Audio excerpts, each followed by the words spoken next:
Mata Sharanam Mama, Sri Aurobindo Sharanam Mama. Dear and respected children of the sweet mother, the subject chosen for the discussion was indeed very introspective. Discussions among the members of the group are also very much inspiring. Now I will try to summarize the group discussion in my own way. Though I will not quote your names and statements directly, but my briefing will definitely cover the major aspects of your beautiful discussions. Disinterested state is one of the conditions to make our life divinely qualitative, meaningful, invincible and joyful. The Mother and Sri Aurobindo have often mentioned in their writings about the conditions required to be fulfilled for attaining the divine life. They are faith, willpower, higher aspiration, wider base, generous attitude, and not the least disinterested state. Since the subject is on disinterested aim, we should confine our discussion to this only. We can keep other conditions of qualitative life for the subsequent sessions. A question very often asked is, without any interest, how can we fix an aim in our life? Actually, disinterested aim does not mean that aim is dry, empty and boredom. On the contrary, it is full of enjoyment.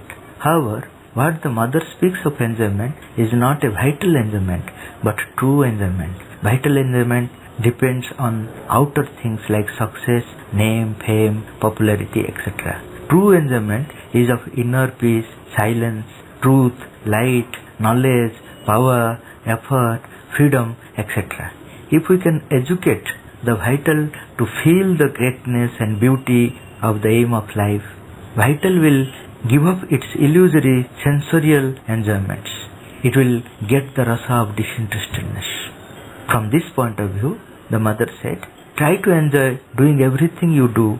When you are interested in what you do, you enjoy doing it. To be interested in what you do, you must try to do it better and better.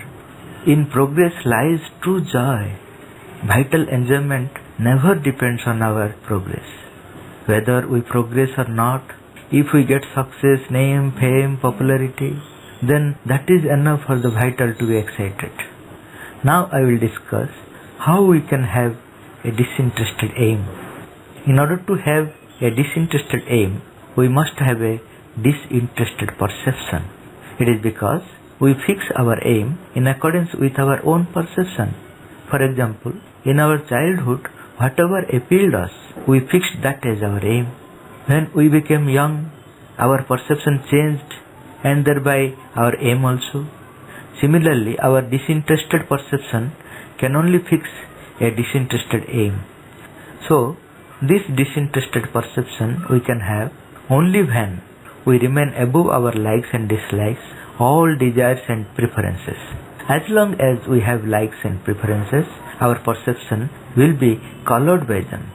We mistake our likes and dislikes as our true perception.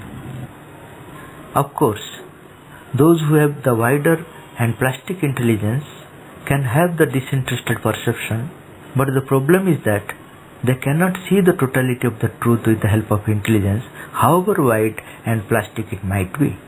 Therefore, its conclusion would be only speculative unless it is influenced by the spiritual experiences from within or from above.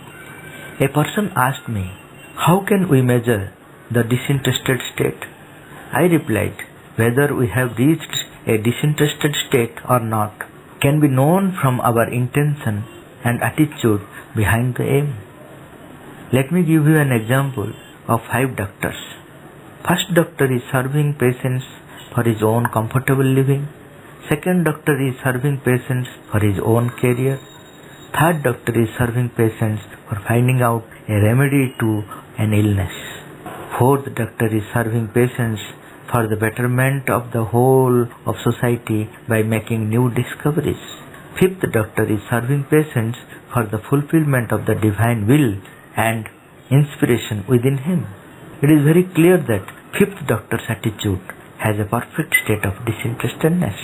But to reach at this level, one has to pass through other 4 stages. Of course, by doing sadhana with the grace of the mother, we can either accelerate or bypass the previous processes. We know that our society gives high place to the charitable work, but the charitable work is rarely done in the spirit of disinterestedness. Of course, there are some exceptions. The mother says there are certain men whose thoughts are all love, who radiate love, and the mere presence of these individuals is a charity more active, more real than any other. These individuals who out of love give themselves to all, who become the servants of all, are the living symbols of the supreme charity. Let us now discuss about the characters of the disinterested persons. First one is constant self-forgetfulness. Generally, we are worried always by keeping ourselves at the center of everything. Of course, wanting one's inner progress free from all sorts of worries do not contradict the spirit of disinterestedness. Second one is seeking the truth first for its own sake. Only after the truth is being realized in our consciousness, its practical utility can be taken into account, because the disinterested work prepares the ground for the future. It need not carry the immediate visible result. That is why Nirodvaran wrote, even if Sri Aurobindo knew beforehand that defeat and failure would be the result, that would not stop his working and fighting up to the end. When the Crips mission arrived in India, everybody knows how Sri Aurobindo went out of his way and entreated all the big leaders to accept it, and even approved of a disciple going to Delhi as his envoy. But after his departure, Sri Aurobindo told us frankly that nothing would come out of it. The mission would fail. Then we said, "Why have you taken all this trouble?" He answered smilingly, "I have done a bit of niskama karma." It is not easy to achieve the disinterested state in our life, especially when we are successful in the society and get name, fame, popularity, etc. There are very few people who are not affected by these things. That is why the mother said, nothing is more difficult than being successful. This indeed is the real test of life. If we have the joy of doing without any idea of personal profit, that is enough for doing the disinterested work. But disinterested aim is not limited to it. Very often we cling to the disinterested work because it gives the joy and satisfaction. But unless we are ready to leave the work for the greater reason, our aim cannot have the disinterested spirit. Sri Aurobindo was working sincerely for the nation with full of joy and inner satisfaction, but for the higher reason, he could leave the great work without a second thought. We should reach a state where disinterestedness will become natural and spontaneous. For this, a practice to unveil our psychic being by observing the outer activities as a disinterested witness is required. Once psychic being is unveiled, the disinterestedness will become natural and spontaneous.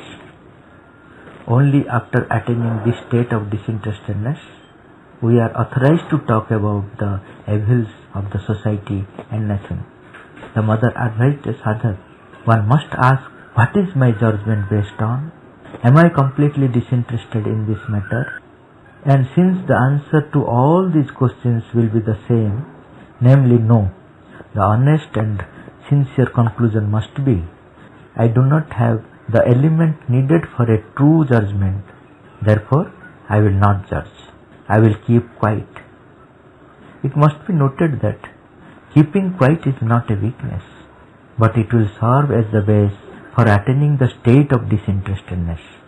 A disinterested person is a very powerful person, because any evil agenda against him will bounce back to the person concerned.